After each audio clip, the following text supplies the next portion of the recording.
The Pacing of the Frontier by Zvi Maushowitz, August 10, 2026. In the wake of the letter calling on us to prepare to potentially pace the frontier, there has been much discussion of when pacing the frontier would be prudent, and whether it makes sense to prepare to do so. This has now been informed by the events surrounding OpenAI training models for months, while they had access to a joint de facto message board, which was detected only in the wake of the hacking of Hugging Face by OpenAI's models during a cybersecurity eval. As we find out more about that, a lot of people have grown far more alarmed, as they should given what they previously believed about the difficulty of alignment, about the state of capabilities, and about the level of operational supervision, infrastructure, safety, and safety culture at the Frontier Labs. This post will not go further into the details of that incident. It treats that as background to keep in mind, and mostly involves perspectives from before the Black Hat talk. This was originally scheduled for Friday and got bumped. A lot of the disagreements about the need to pace tie into expectations about the default pace of capability advancements.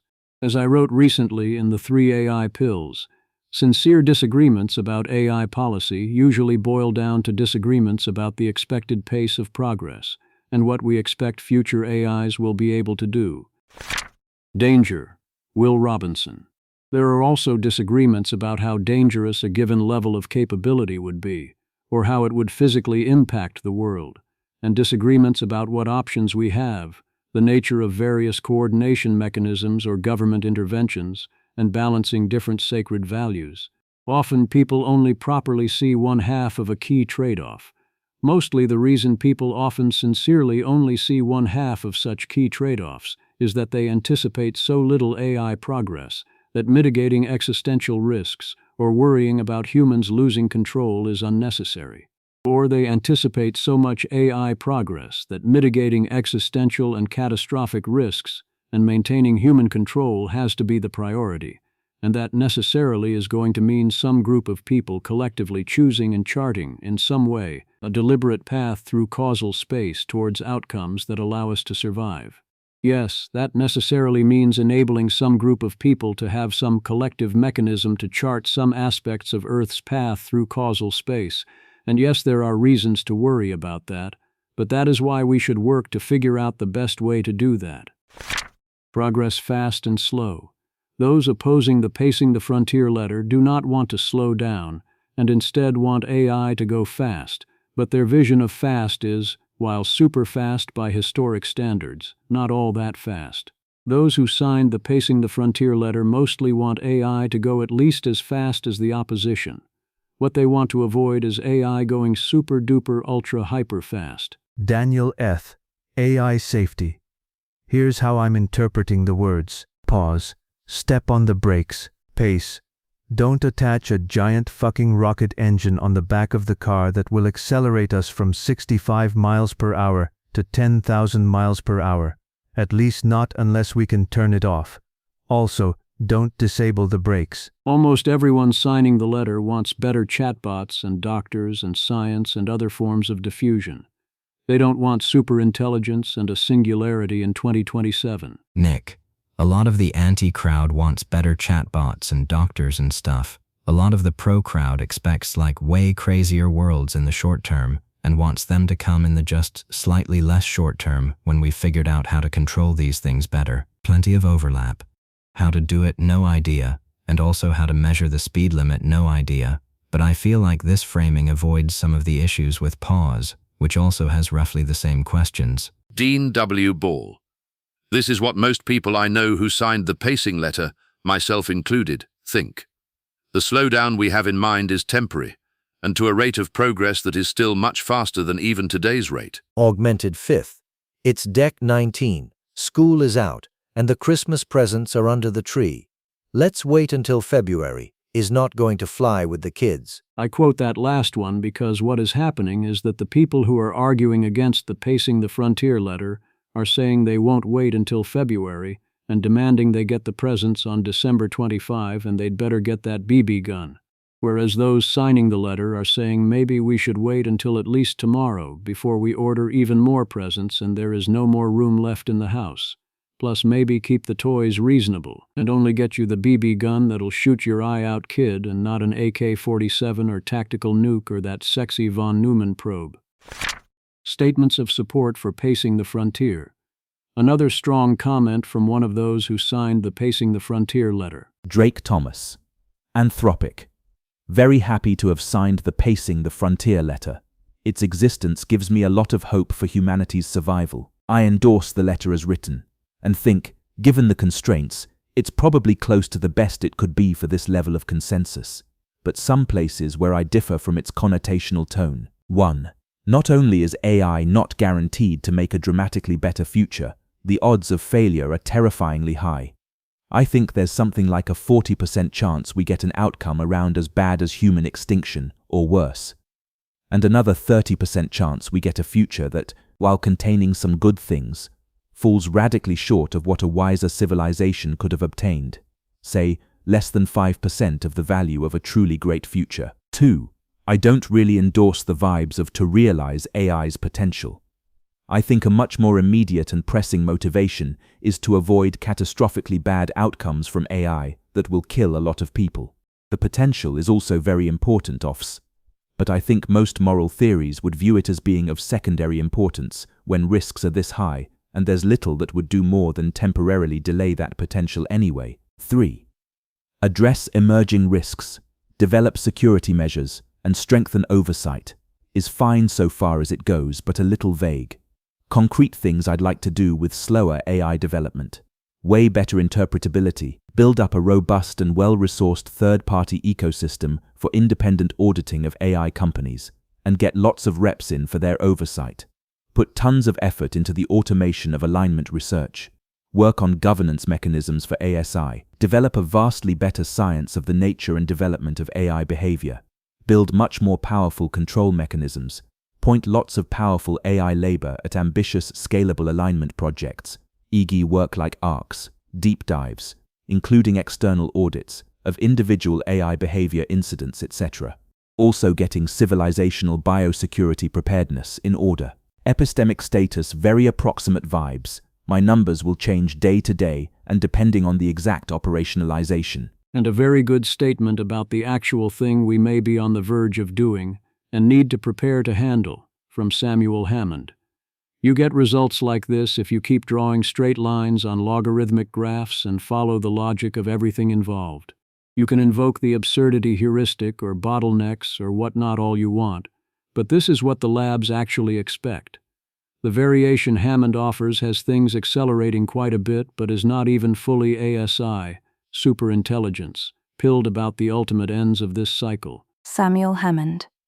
On the contrary, I'd argue liberalism originated in the Hobbesian moment when we jointly deferred to a higher power to preserve our agency and avoid killing each other, before succumbing to the temptation to navel gaze into the political theory abyss.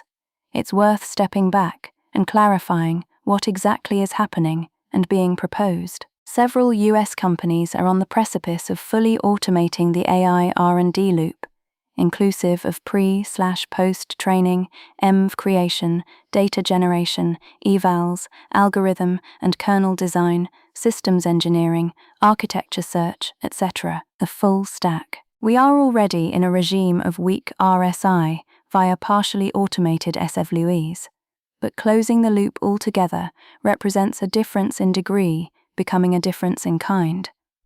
The pace of progress will be explosive and potentially uncontrollable. The US companies closest to this threshold are warning that they are unprepared for a runaway intelligence explosion and yet feel locked into a prisoner's dilemma vis-à-vis each other and to a lesser extent vis-à-vis China. We've already seen how rapid and comparatively unbounded progress is in verifiable RL domains, leading to spiky forms of superintelligence in math and cyber, including models that can prove open math conjectures, discover massive speed-ups for breaking encryption, and execute sophisticated multi-step exploits. We've also recently seen several severe examples of loss of control/misalignment incidents, given inadequate monitoring and sandboxing practices relative to model capability. Moreover, these new capabilities mostly stem from scaling up long-horizon post-training on legacy clusters, with OOMs of new compute about come online/in construction. In the pre-RSI regime, human frictions created automatic buffers between new model releases, giving researchers and society time to probe emergent capabilities, design better evals, develop novel alignment techniques, and adapt/harden their infrastructure. As progress has accelerated, capability improvements have already started outstripping our adaptive capacity, as manifest in Meta's inability to evaluate model autonomy beyond 13 hours and a narrow window for cyber defenders to prepare for open-weight versions of Mythos. RSI will exacerbate all these issues and create all new ones. At minimum, we should anticipate the equivalent of a GPT 5.2 to 5.6 leap in capabilities at least every 24 hours, down from 3 to 6 months. Concurrent algorithmic improvements, densifying models to ultra-efficient sizes at any given capability level. 100x Mythos-like capabilities across most verifiable domains, including chem, nuclear, and bio. New forms of multi-agent misalignment risk. Company in a box, agents trained to stand up whole organizations/corporations. Cyber nuke-like capabilities that require de minimis infra. Several transformer-scale breakthroughs, such as for long-term memory/continual learning, open-ended domains, and/or all new training techniques for idealized GPT-0-esque meta-learners. Concurrent speed-ups in any complementary technical domain,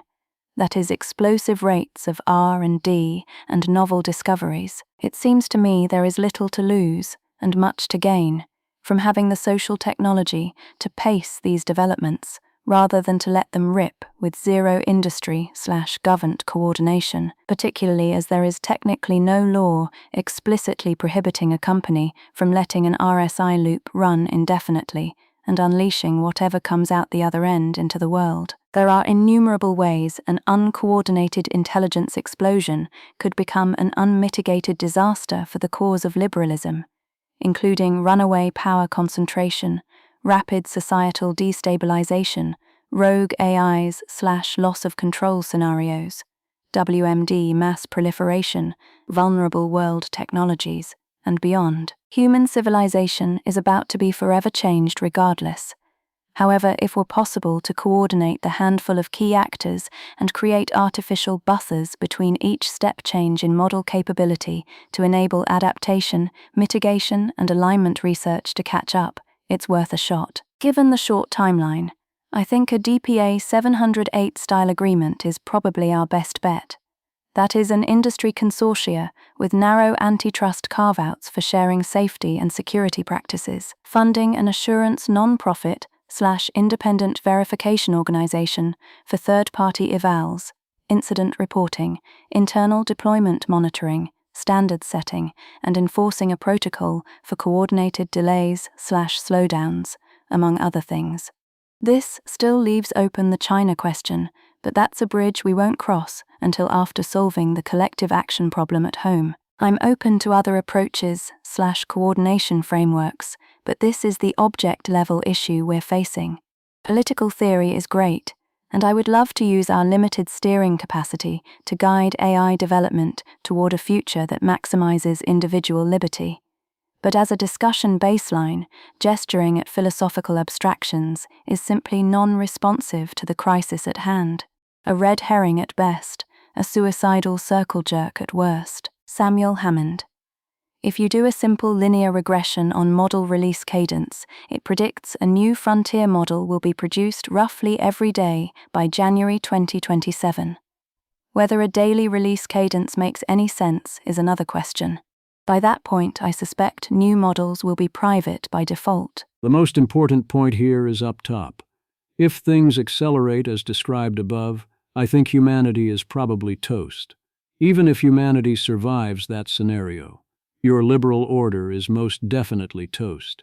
It will seem absurd or incoherent to suggest otherwise. In a world with AIs that are more capable than humans across basically everything and growing more so every day, that have not been meaningfully constrained and cannot be collectively steered. No one in charge. Do you think that by ensuring no person is in charge of what the labs do, when the top lab is many current cycles ahead of the next one and the AIs outperform the humans across the board, that you will get a nice, friendly, liberal order of humans? My actual read is that the thinking is, I don't need to think about that. I just know that what you are proposing sounds bad, so I am against it. That reaction is a rejection of the premise of the question. It is refusing to be ASI-pilled, even within a hypothetical. In which case, one should state they are rejecting the premise, but also still answer the hypothetical. If such AIs did come to pass relatively soon, what do you think would happen by default? If you think the answer is still nice, friendly, liberal order of humans, then what limitations are you still counting on to ensure this? What would cause it to break down? Pacing the Frontier. AI Futures Project, the creators of AI 2027 and Plan A, lay out some options for how one might pace the future of the frontier of American AI. Image. 4 proposals trade greater preparation difficulty for greater expected risk reduction. They range from a temporary pause requiring all compute to serve inference, to minimum allocations of at least 70% for external inference and 25% for transparent safety, and a 9-month capability lag for models used in artificial intelligence research and development. The most demanding option requires third-party safety case assessments to keep estimated risk below 1% per month. There is extensive analysis of these options at the link. I see the logic in these proposals. I am most interested in option 4, to require safety cases, even though it is harder to implement. Option 2 also appeals, with ideal numbers TBD, to have a minimum compute allocation for alignment and safety efforts, and can be a complement, with the caveat of obvious problems pinning down what that means. Pausing the frontier. One can also take the full position, not taken by the Pacing the Frontier letter, that given recent events, the frontier capabilities development should be paused now. This is importantly not what the Pacing the Frontier letter calls for. The Pacing the Frontier letter calls for gaining the capability to pace development later. Those calling for a pause want to set the pace of development to 0, right now.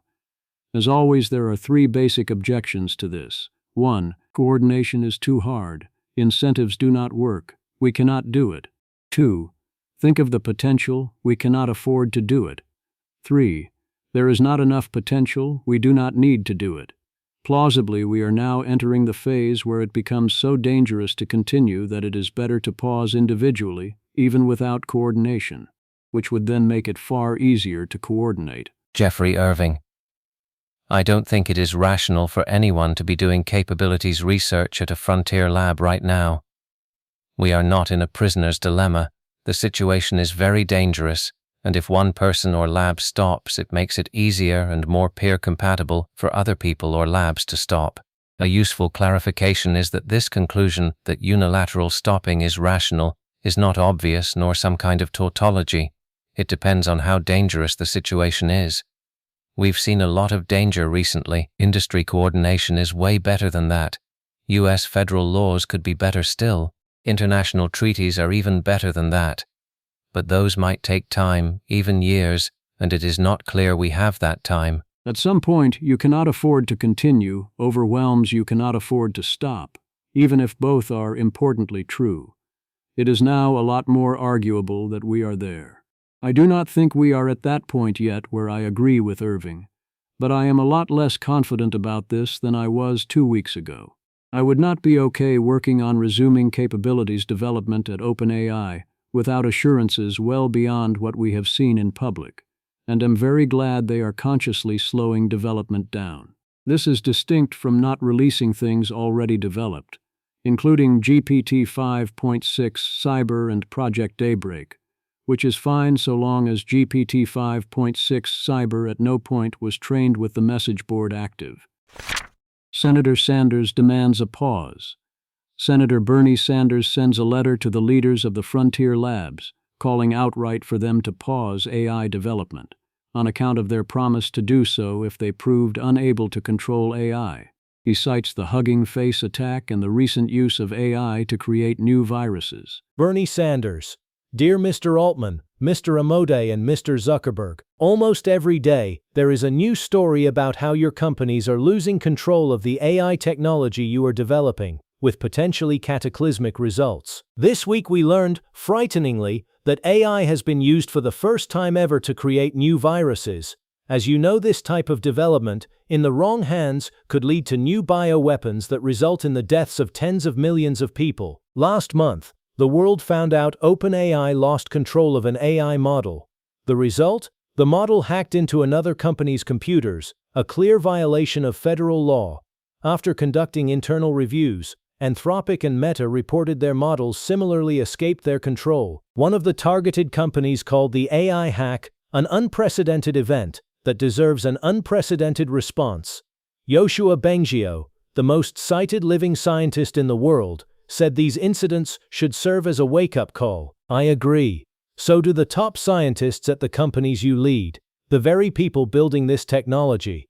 As you know, these technology leaders recently called for the international community to create a safety mechanism, a pause button, to avoid catastrophe. They warned there is a real risk that capability development rapidly accelerates beyond our ability to understand or control the resulting systems. And yet, at a moment when we have seen human loss of control and the creation of potentially dangerous viruses, your companies are still racing ahead, investing tens of billions of dollars into a technology that nobody can fully understand, predict, or control. That is absurd, irresponsible, and extremely dangerous. It is also a betrayal of your own stated commitments. In 2023, Anthropic said it would commit to pause the scaling and/or delay the deployment of new models whenever our scaling ability outstrips our ability to comply with safety procedures. In 2025, Meta said, if a frontier AI is assessed to have reached the critical risk threshold and cannot be mitigated, we will stop development. That same year, OpenAI said it would halt further development until strong safeguards were in place if AI capabilities ever reached a critical threshold. That moment is here. AI capabilities have reached a critical threshold.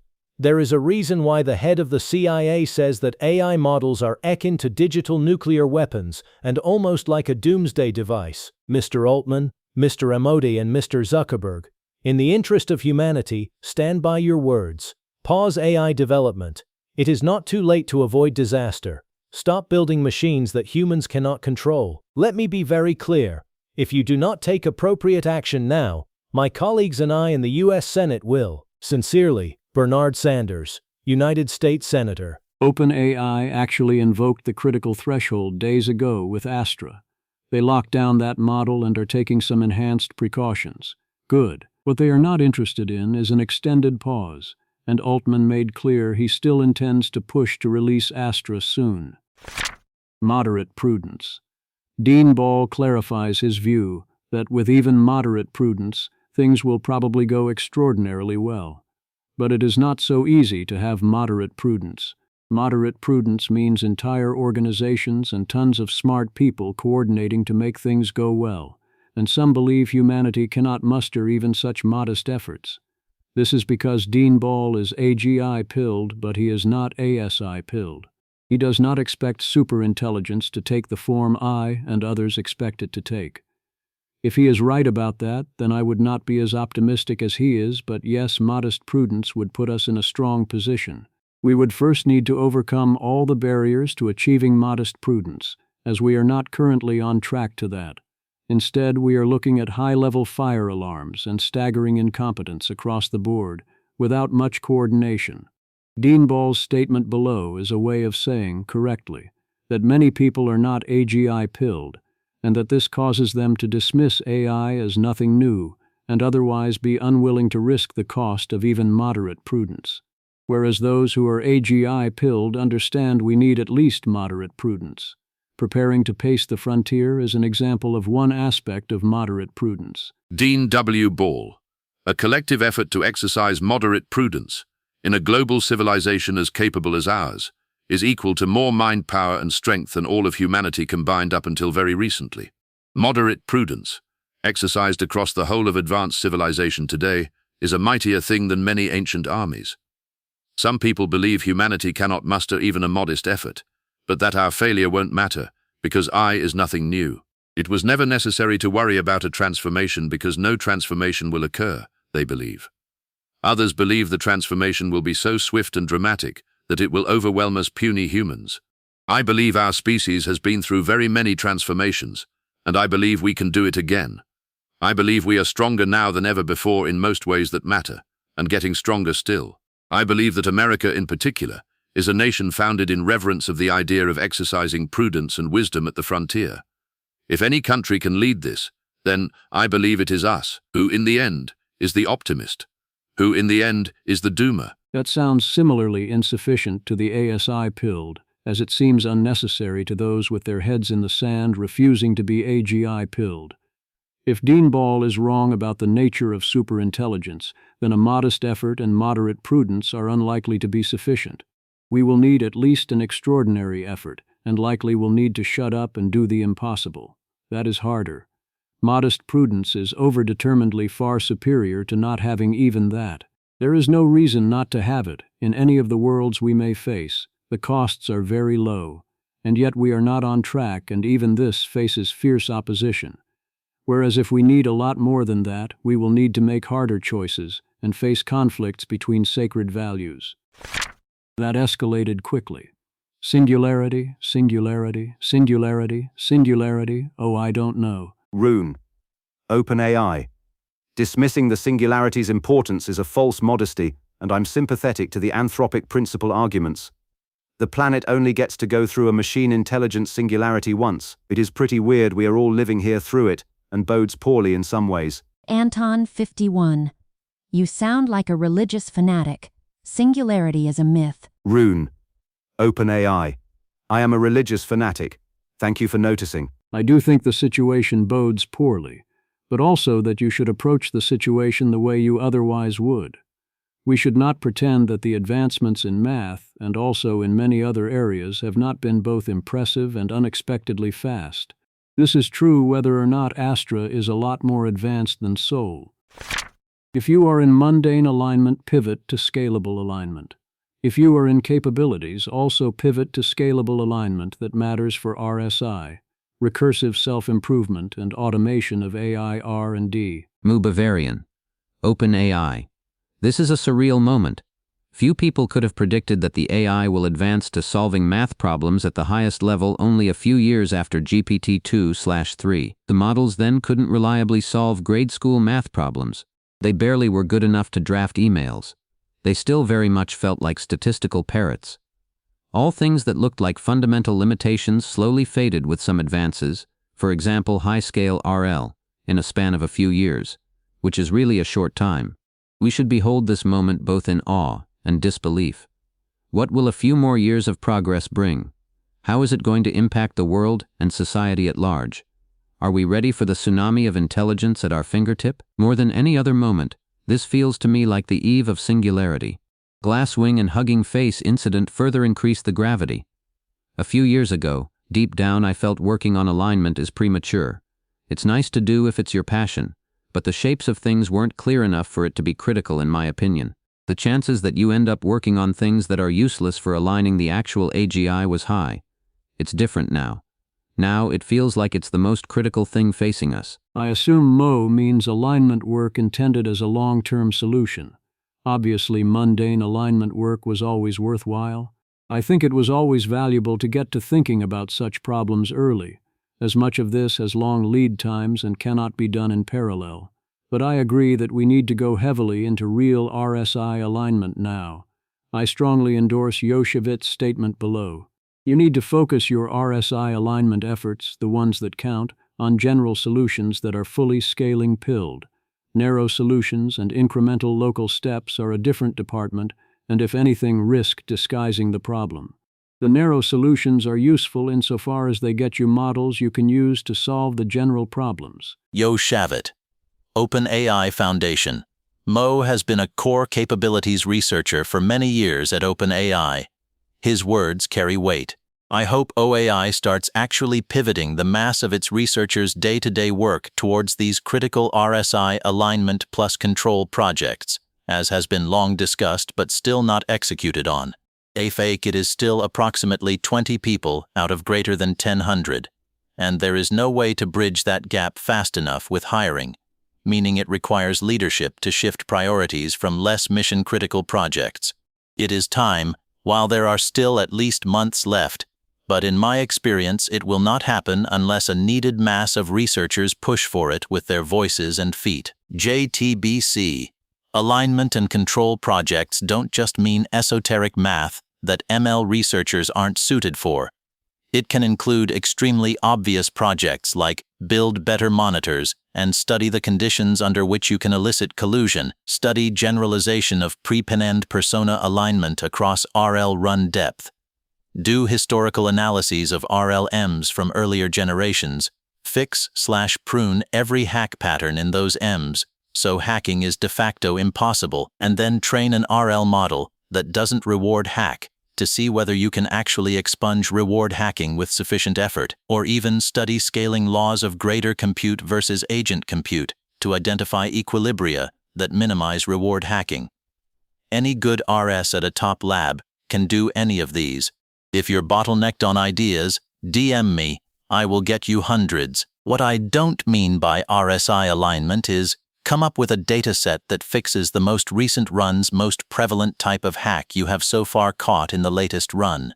While useful for shipping in the next month, and no shame to the people who've put their back into it, it is a deeply unscaling pilled approach and has meant we keep making models temporarily roughly usable while the unaddressed problems get bigger and bigger. You can and should prune the hack patterns out of the current training runs, but also you need a solution that survives there being potential hacking patterns, because a sufficiently advanced AI will find hacking patterns. Taking it fast. Many at the major labs think things are about to escalate even more quickly. Almost no one else expects a true singularity in the next 5 years, in terms of its short-term economic impacts. Patrick Collison made a quick survey about the economics of AI. Tenebris. Damn, none of you motherfuckers really believe in the singularity, huh? Image. A survey of 4,448 respondents predicts average annual United States real GDP growth of 4.2% over the next 5 years, compared with 2.4% since 2010. San Francisco tech respondents average 4.6%, while one respondent's forecast of 25% ranks at the 99th percentile. There are also high expectations for AI capex. The long tail here is kind of crazy, but yes, we should expect number go up. Image. Respondents expect artificial intelligence capital spending to reach an average of 5.6% of United States gross domestic product in 5 years, while San Francisco technology respondents average 6.1%. A prediction of 1.5% ranks at the 7th percentile among 6,612 answers, below Goldman Sachs's estimate of 2.5% for 2026. Full speed ahead. Whereas what do those at the labs largely think? Really good models here is code for the start of automation of AI R&D, recursive self-improvement, and basically a singularity. Thibault, the day we develop really good models, there will be signs. Reliability increasing despite load going up and up, sudden efficiency gains, things getting faster, resets, these kinds of things. Sam Altman, CEO OpenAI. It could be faster. Amanda Askell, Anthropic. Do not be unkind to those who say deep learning is hitting a wall. We all need a little hope in our lives. I do agree that one sign we should expect is a bunch of efficiency gains. You know, like what OpenAI is reporting with Luna and Sol, and constantly getting model releases every few weeks. I'm sure it's nothing. About a day later, OpenAI announced it had solved 10 major open math problems. Hence the Pacing the Frontier letter. Suicide Squad.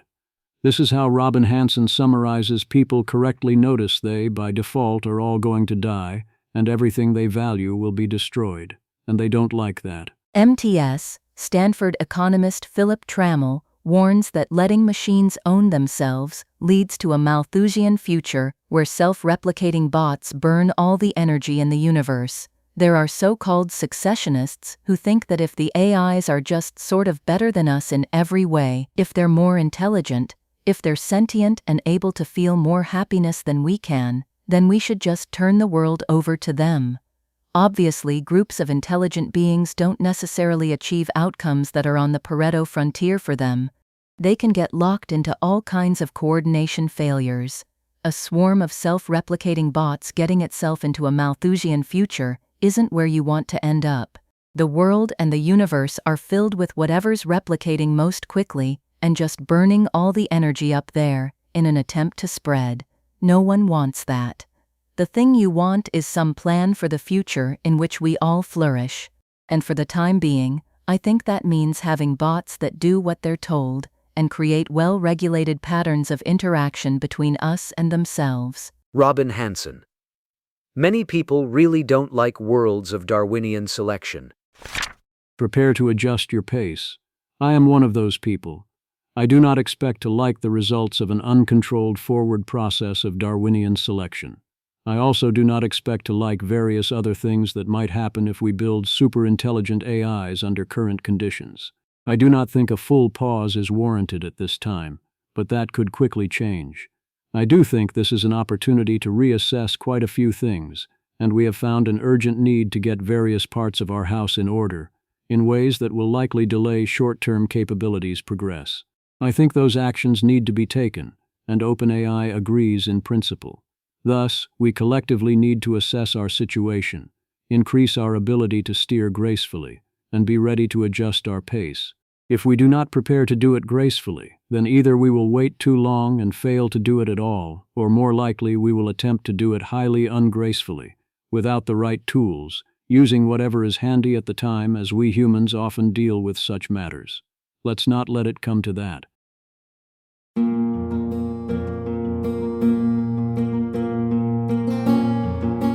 This has been an episode of the Don't Worry About the Vase podcast. If you enjoyed this podcast, please visit thezv.substack.com to support the author. If you enjoy having AI-narrated episodes, please note this is a listener-supported podcast. To receive new posts and support the cost of creation, consider becoming a subscriber at dwatvpodcast.substack.com. Thanks for listening.